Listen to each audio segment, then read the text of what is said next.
Bismillahirrahmanirrahim. Assalamualaikum warahmatullahi wabarakatuh. Baiklah, kami dari kelompok 10 akan membahas materi tentang peran dan fungsi masjid kampus dalam pengembangan budaya Islam. Sebelumnya, mari kita menelusuri konsep dan fungsi masjid dalam membangun budaya Islam. Nabi Muhammad SAW setelah diangkat menjadi Nabi dan Rasul, melaksanakan dakwah Islam dalam 2 periode, yakni periode Mekah dan Madinah, di mana periode Mekah sering dihubungkan dengan periode penanaman akidah, sedangkan periode Madinah sering dihubungkan dengan periode pembentukan negara Islam. Sejalan dengan perkembangan umat Islam, jumlah masjid saat ini sangat banyak dan tersebar di hampir seluruh negara di dunia. Di Indonesia saja jumlah masjid tercatat 643.843. Perkembangan jumlah masjid Indonesia menurut Abdul Fattah termasuk lamban jika dibandingkan dengan rumah ibadah agama lain. Kelambanan ini disebabkan karena masyarakat Muslim Indonesia lebih cenderung menambah kapasitas masjid dibandingkan menambah jumlahnya. Pada masa sekarang, masjid diklasifikasikan dalam 4 jenis, yaitu masjid raya, masjid agung, masjid besar, dan masjid jami. Dan perlu diketahui bahwa langkah awal yang dilakukan Rasulullah SAW untuk membangun masyarakat Islam adalah dengan mendirikan masjid dan mengorganisasi umat Islam agar mencintai masjid. Konsep masjid dan fungsi masjid. Konsep masjid dalam konsep dasarnya adalah tempat sujud atau tempat beribadah umat Islam. Adapun fungsi masjid yang paling utama adalah sebagai tempat melaksanakan ibadah sholat berjamaah.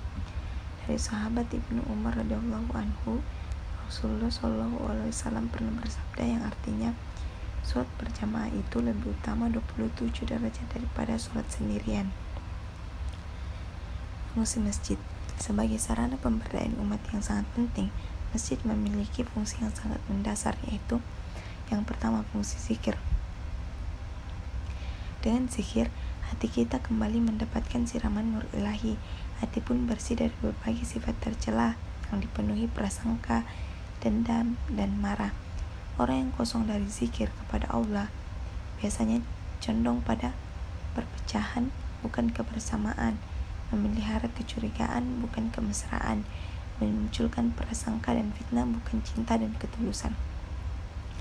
Fungsi masjid sebagai pusat zikir erat kaitannya dengan upaya mempersiapkan sumber daya manusia yang berkualitas sebagai modal pembangunan yang sangat penting. Yang kedua, fungsi pikir.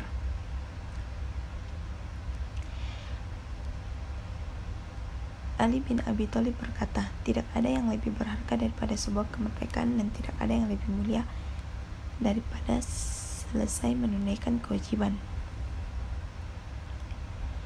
Ungkapan ini memotivasi umat Islam untuk melepaskan belenggu yang memasung kemerdekaan berpikir, berbicara, dan bertindak. Dengan menguasai ilmu agama, khususnya Islam, dan ilmu pengetahuan umum, umat Islam diharapkan mempunyai pola pikir yang maju dan ilmiah, sehingga mampu mengemban tanggung jawab dalam memajukan peradaban manusia. Yang ketiga, fungsi sosial. Dalam fungsi sosialnya, masjid dituntut untuk merespon persoalan-persoalan sosial yang nyata dan mendesak, misalnya kemiskinan atau kefakiran, kebodohan, dan ketertindasan yang masih menghinggapi rakyat bawah, khususnya umat Islam.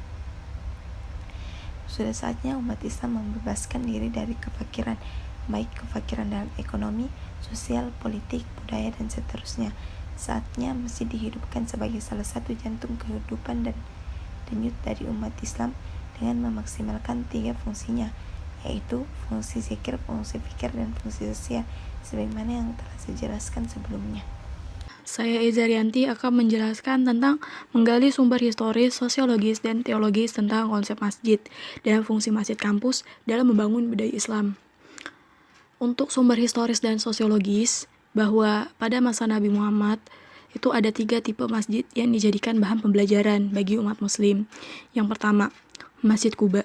Masjid Quba yaitu masjid yang didirikan atas dasar takwa. Masjid ini didirikan langsung oleh Nabi Muhammad sewaktu perjalanan hijrah dari Mekah ke Madinah, tepatnya di desa Quba. masjid yang didirikan oleh orang-orang munafik dengan tujuan ini masjid dirar. Masjid dirar yaitu masjid yang didirikan oleh orang-orang munafik dengan tujuan untuk merusak keimanan dan menghancurkan kaum muslimin. Yang ketiga, musola pertama. Musola pertama yaitu tempat yang dipergunakan untuk sholat hari raya, Idul Fitri, Idul Adha, sholat istisqa, atau tempat menyembelih hewan kurban. Nah, untuk sumber teologis masjid itu yaitu berdasarkan Quran surat At-Taubah ayat 107 sampai 108. Itu ada dua, yaitu Masjid Quba dan Masjid Dirar. Sebagaimana saya telah jelaskan sebelumnya, definisinya tetap sama. Untuk masjid sebagai kegiatan masyarakat muslim. Masjid merupakan tempat suci untuk mendekatkan diri kepada Allah melalui ibadah-ibadah khusus. Namun, dengan seiring bertambah luasnya pemahaman umat Islam, maka dipergunakan sebagai tempat pembinaan umat. Terus yang ketiga, fungsi masjid kampus. Masjid kampus dengan suasana religius. Nah, ini kan suasana kehidupan keagamaan hampir setiap kampus perguruan tinggi itu cukup dirasakan. Contohnya kumandang azan, terus alunan kalam ilahi sebagai isyarat waktunya sholat, sehingga aktivitas kantor ataupun perkuliahan dihentikan sementara. Terus yang kedua, pembinaan sholat wajib 5 waktu. Yang ketiga, pembinaan sholat Jumat. Yang keempat, pembinaan kegiatan bulan Ramadan. Kelima, program tutorial dan mentoring keislaman. Yang keenam, unit kegiatan dakwah mahasiswa. Terus yang ketujuh, subunit pengkajian Islam. Yang kedelapan, lembaga pengkajian ibadah wanita Islam. Yang kesembilan, kegiatan hari raya Islam. Dan yang terakhir, yang ke-10, program studi agama dan bahasa Arab. Mungkin banyak lagi ya contoh-contoh fungsi masjid kampus di yang lain, tapi yang dijelaskan dari buku cuma 10. Nah, untuk peran masjid kampus bagi mahasiswa. Yang pertama, sebagai media pengembangan karakter keislaman mahasiswa. Masjid kampus kan memiliki peranan penting dalam membangun dan membentuk karakter mahasiswa untuk peradaban Indonesia yang unggul.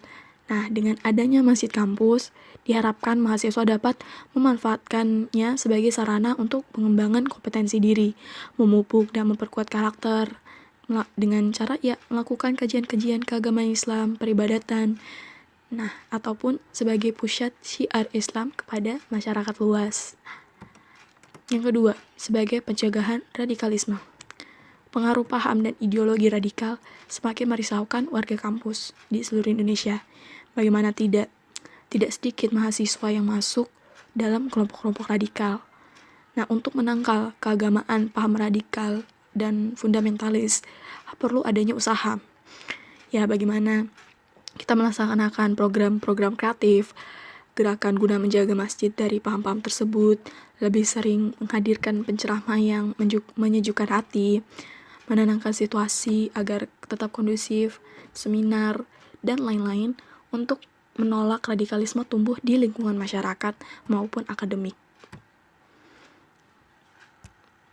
Nah, untuk ciri-ciri orang yang bertakwa disebutkan dalam Quran surat Al-Baqarah ayat 2-5.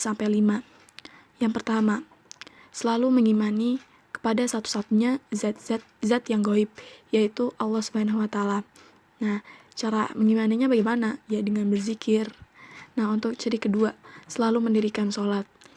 Nah, sholat juga kan merupakan rukun Islam kedua. Jadi, diharapkan bisa dijalankan dengan benar.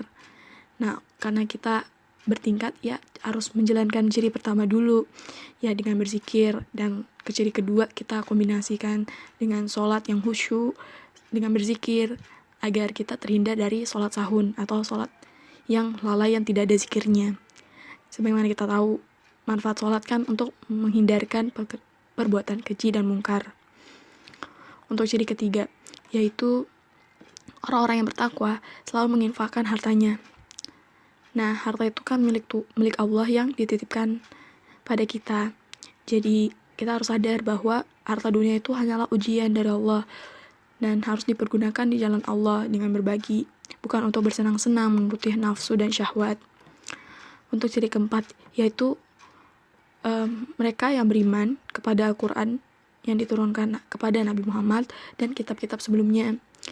Orang bertakwa dari ciri keempat itu menjadikan Al-Quran sebagai pedoman hidup dan sebagai pedoman mati, agar ketika mengalami kematian atau sakratul maut itu dalam keadaan husnul khotimah dan terhindar dari mati sesat atau su'ul khotimah. Untuk ciri kelima, yaitu mereka yang percaya atau yakin dengan hari akhir, kayak mempersiapkan bekal yang maksimal untuk memasuki hari akhir. Nah, untuk bekal yang dipersiapkan oleh para nabi dan para wali atau kekasih Allah, yang pertama itu ada iman yang benar dan kokoh. Terus ibadah yang benar, ikhlas dan sungguh-sungguh, serta bebas dari watak sombong, takabur, bangga diri, dan lain-lain. Terus yang ketiga, amal soleh yang mencapai tingkat ihsan, selalu berusaha memerangi nafsu dan keegoisan yang semata-mata untuk menaati Allah dan Rasulnya dan ulil amri. Perkenalkan, nama saya Hilda Fauzia. Di sini saya akan melanjutkan pembahasan dari rekan saya. Saya akan membahas tentang orang-orang yang munafik yang dijelaskan dalam Al-Quran. Adapun ciri utama orang munafik dijelaskan dalam Quran surah Al-Baqarah ayat 8-20, yaitu yang pertama, penjelasan dalam Quran surah Al-Baqarah ayat 8-9. Dijelaskan di antara manusia ada yang mengatakan, kami beriman kepada Allah dan hari akhir, padahal mereka itu sesungguhnya bukan orang-orang yang beriman. Kemudian yang kedua, dalam Quran surah Al-Baqarah ayat 10.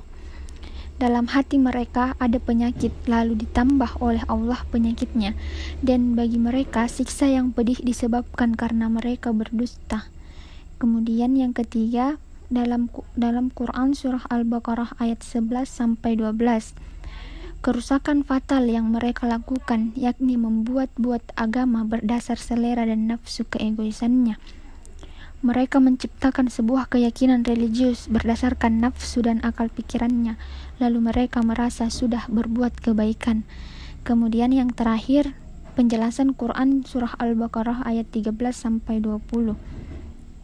Ukuran kebenaran orang-orang munafik adalah nafsu orang-orang beriman, karena watak orang-orang beriman selalu menaati Rasul, padahal menurut penilaian mereka, Rasul itu tidak lebih baik dari mereka. Orang-orang munafik mengecap orang-orang mukmin sebagai orang-orang bodoh, karena mau berguru kepada seorang nabi yang tidak lebih baik dari mereka, bahkan nabi itu tidak pernah bersekolah dan buta huruf. Materi selanjutnya yaitu membangun argumen tentang konsep masjid dan fungsi masjid kampus dalam membangun budaya Islam. Pendirian masjid, termasuk masjid kampus, harus didasarkan atas ketakwaan dan tidak didasarkan atas nafsu dan watak aku atau keegoisan. Oleh karena itu, pengurus masjid harus menjadi pelopor ketakwaan, dan program kerja masjid kampus perlu menonjolkan ciri kecendekiaan namun didasarkan pada ketakwaan. Seiring dengan perkembangan zaman dan suasana akademik kampus, masjid kampus perlu mengembangkan berbagai program kerja. Masjid kampus perlu mengembangkan program pengkajian keagamaan yang fundamental dan lebih memprioritaskan kajian dasar-dasar agama secara kritis, terbuka, luas, mendalam, dan membangun ukhuwah Islam. Namun ciri khas masjid harus tetap dipertahankan dan dibina, seperti sholat 5 waktu, sholat Jumat, dan ibadah-ibadah lainnya harus menjadi ciri khas masjid. Kemudian selanjutnya itu mendeskripsikan tentang konsep masjid dan fungsi masjid kampus dalam membangun budaya Islam. Nah, tipe masjid yang perlu dikembangkan adalah tipe Masjid Quba. Masjid ini didirikan dan dimakmurkan atas dasar ketakwaan. Sedangkan masjid yang harus dihindari adalah tipe Masjid Dirar. Karena masjid ini didirikan dan dimakmurkan atas dasar nafsu dan watak aku, atau atas dasar keegoisan. Kemudian adapun ciri ketakwaan yang perlu dikembangkan oleh masjid merujuk kepada Quran surah Al-Baqarah ayat 2-4, yakni yang pertama, selalu mengimani zat yang al-ghaib, yaitu selalu berzikir kepadanya dan selalu mengingat-ingatnya. Kemudian yang kedua, selalu mendirikan sholat dengan khusyuk, yakni sholat yang ada zikirnya, atau selama sholat selalu mengingat Tuhan. Kemudian yang ketiga, selalu menginfakkan harta, sehingga dirinya sadar bahwa harta dunia itu hanyalah ujian dari Allah untuk dipergunakan di jalan Tuhan. Kemudian yang keempat, menjadikan Al-Quran sebagai pedoman hidup untuk berjalan di atas Shiratal Mustaqim dan sebagai pedoman mati agar ketika mengalami kematian dapat mati dengan selamat atau husnul khatimah. Kemudian yang terakhir, mempersiapkan bekal yang maksimal untuk memasuki hari akhir, sebagaimana bekal yang dipersiapkan oleh para nabi dan para wali kekasih Allah. Bekal yang dimaksud terutama iman yang benar dan kokoh, ibadah yang benar, ikhlas dan sungguh-sungguh, amal saleh yang mencapai tingkat ihsan, dan selalu berusaha memerangi nafsu dan watak akunya. Demikian yang dapat saya sampaikan. Terima kasih.